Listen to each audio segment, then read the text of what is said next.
Hello बच्चों, मैं Dixit sir समान विज्ञान एसएससी बैंक रेलवे आईएसपीसीएस में समान विज्ञान जनरल साइंस में फिजिक्स टॉपिक में लाइट प्रकाश स्टार्ट कर रहा हूं, जिससे आप लोग क्या है जितने भी क्वेश्चन आते हैं, चाहे एसएससी हो, चाहे बैंक हो, चाहे आरआरबी हो, आईएसपीसीएस हो, आप लोग इसके क्वेश्चन कर सकेंगे।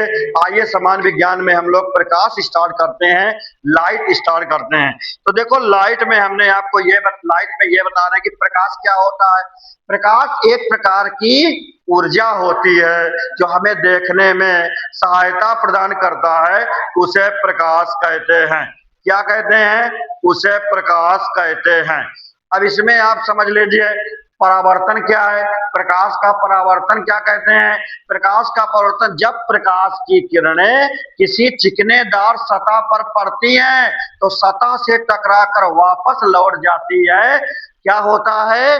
उसे प्रकाश का परावर्तन कहते हैं। लौटने की प्रक्रिया को रिफ्लेक्शन कहते हैं, परावर्तन कहते हैं। Bouncing off light is called reflection. अब सुनिए परावर्तन के नियम क्या है। लॉ ऑफ रिफ्लेक्शन क्या? दो नियम है। कितने नियम है? दो नियम है। पहला नियम क्या है?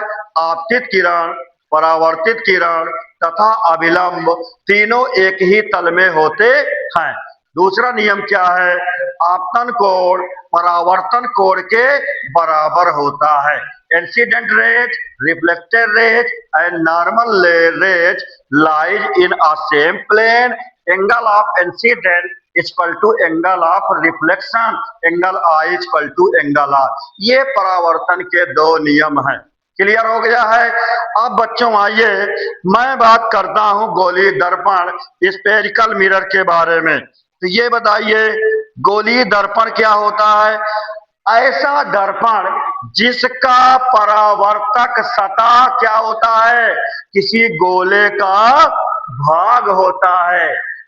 ऐसा सतह गोलीय दर्पण किसे कहते हैं? ऐसा दर्पण जिसका परावर्तक सतह किसी गोले का भाग होता है, उसे क्या कहेंगे? गोलीय दर्पण कहेंगे। गोलीय दर्पण में क्या होता है? कांच के खोखले गोले के टुकड़े को काट कर गोलीय दर्पण बनाया जाता है। अब देखिए गोलीय दर्पण के प्रकार में आ जाइए। आप लोग जानते हैं गोलीय दर्पण के दो प्रकार होते हैं। कौन कौन दो प्रकार होते हैं? पहला होता है अवतल दर्पण, दूसरा होता है उत्तल दर्पण। तो आप जानते हैं अवतल दर्पण क्या है? अवतल दर्पण देखिए यहाँ आइए आप लोग। अवतल दर्पण में जो परावर्तक सतह होता है धंसी होती है। क्या होती है? धंसी होती है। और देखो अवतल दर्पण में जो उभरा हुआ भाग होता है उसमें पॉलिश किया होता है।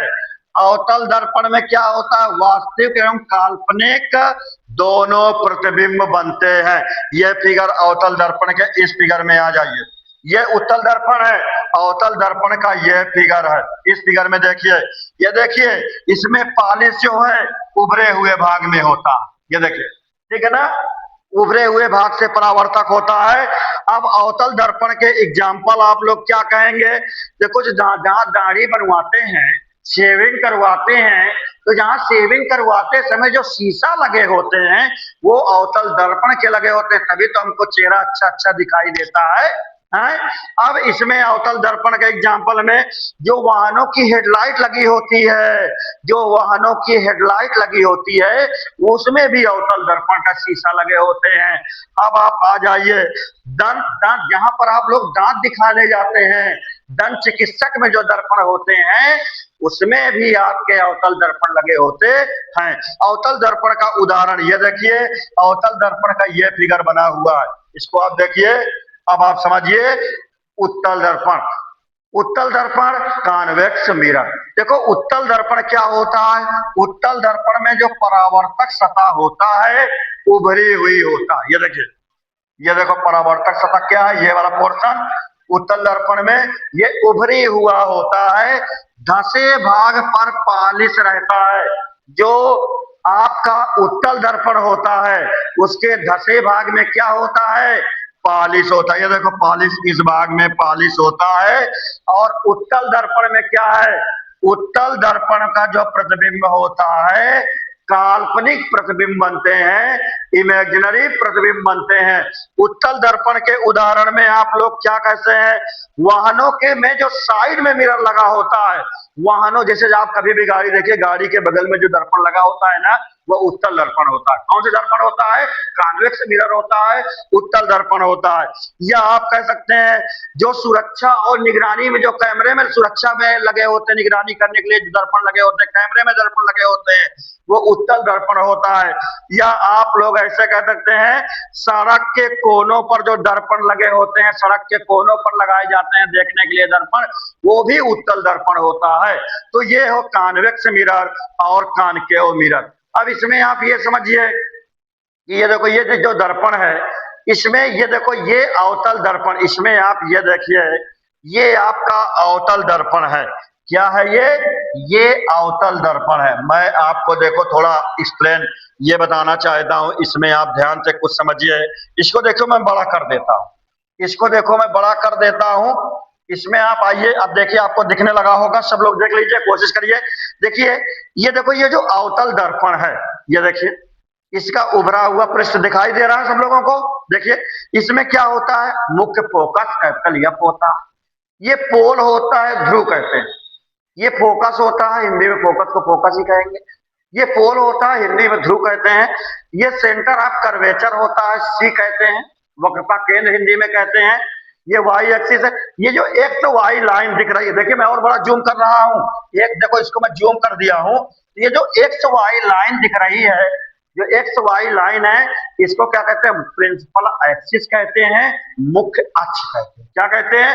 मुख्य अक्ष कहते हैं। और एक बात समझ लीजिए, कभी कभी आईएएस में डायरेक्ट क्वेश्चन दे दिया, भाई फोकस दूरी 50 है, वक्रता त्रिज्या 50 है, फोकस दूरी निकालिए, तो आप डायरेक्ट आंसर लगा दोगे 50/2 25 सेंटीमीटर। अगर कह दिए फोकस दूरी 20 है, वक्रता त्रिज्या निकालिए, तो आप कहेंगे 20 इंटू 2 कितना हो जाएगा? दुगना कर दो, 40 हो गई फोकस दूरी। तो ये सब चीजें आप फिगर के माध्यम से एक्सप्लेन करेंगे। अब ठीक इसी प्रकार अब मैं इसको जूम करता हूं, उत्तल दर्पण को देखो, इसको मैंने बहुत बड़ा कर दिया जिससे आप लोगों को दिखने लगे। अब ये देखो, जो इसको मैंने जूम किया, इसमें देखो, इसमें जो परावर्तक होता है, ये देख लीजिए, ये है, दिखाई दे रहा है। अब इसमें भी सेम यही है। ये आप क्या है? ये सेंटर ऑफ कर्वेचर है, वक्रता केंद्र है। इसमें भी देखो, ये पोल है, पी, पोल मीन्स ध्रुव होता है। ये जो अक्ष है, ये मुख्य अक्ष होती है। अब ये आपका क्या है? यहां से ये मुख्य फोकस होता है। यहां से देखो, ध्रुव से फोकस तक की दूरी को फोकस दूरी एफ कहते हैं। क्लियर हो गया है?